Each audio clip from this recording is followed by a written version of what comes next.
โอเคไม่ทันจะเป็นเกี่ยวกับพาสต้า คาราเมลคัสตาร์ด โอเคอันนี้นมไข่อันนี้วัตถุดิบเนาะอันนี้เกลือ น้ำตาลค่ะ อันนี้ผงพิเศษน้ำผงพิเศษแทบอ่ะ ผงพิเศษอะไรผงวานิลา อันนี้สเต็ปแรกเขาก็ต้องตอกไข่ก่อน ไข่เนาะตอกลงไปเนาะ3 หน่วย ตัวเดียวเลย3 หน่วยโอเคกินน้ำตาลอันนี้กันนมซอสจากนมงัวเลยเนาะ ทันมาร์คเทน เจอ มา มา ร์ กอันนี้น้ นำของลงไปค่ะ ำอันนี้ 100 อัน ml นี้น่าจะน้ำแร่แล้ว น้ำแร่จากเทือกเขาเอลฟ์ ใส่ผงพิเศษเข้าไปแล้วก็คลน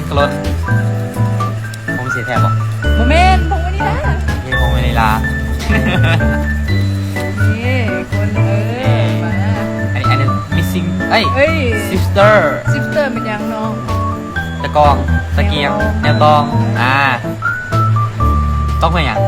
ต้องเพื่อให้มันเนียนมั้ง นี่ขอเกลือ น้ำตาลคาราเมลน้ำตาลได้ตอบเนี่ย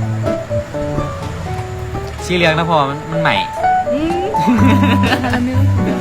คนเดินของเมื่อกี้นี่น้ำตาลสีขาวเนี่ยมันไหมอ่ะ นั่นแหละ ต้องอีกเลย ต้องแล้วต้องอีกแน่นอนมันเนียน มันมีฟองน้ ปอกัด ำฟองกัน เริ่มตั้งหมอต้ม1 หนึ่งต้มอะไรใส่เดี๋ยวจ้า ตอนแรกเราคิดว่าจะเอาใส่ลงในน้ำทั้งหมดเลย ขาแบบนี้รอ15 นาทีค่ะ เอาหาพวกนี้แล้ว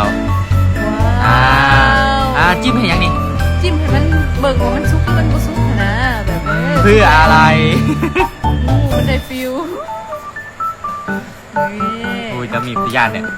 มีดมาแงะๆเนาะบัดนี้ อันนี้เคลื่อนงัด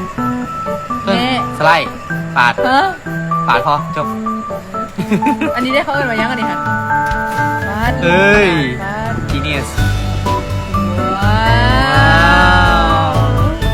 ยังนี่เอง โอ้ ใบตุน ใบยังนี่ใบมิ้น มินยังเคยเห็นจะเก็บมาจากอันนั้น เอ๊ะมันจะ โรงพัก เป็นทะเลกับมิชลินค่ะ เฮ้ย มิชลินหาดาว น้ำตะกิน เฮ้ยจริงจังขนาด มือสั่น มือก็สั่น ผมไม่สั่นดืด ใจฟิวข ยัง นา ไม่ ด ขาดหรอ คาเฟ่ว้าใบไม้จะปิว อุ้ยขาเอาเฮีย ซิมเอาซิมทุกคนซิมลองซิมเบิกคำหนึ่งป้าด เค็ม แซ่บเบิกไม่ให้นี่ปั๊บหมักร้อย จิ้ม ปั๊บหมักร้อย มาหนึ่งเค็มคือเก่า บ๊ายบายจ้าซียา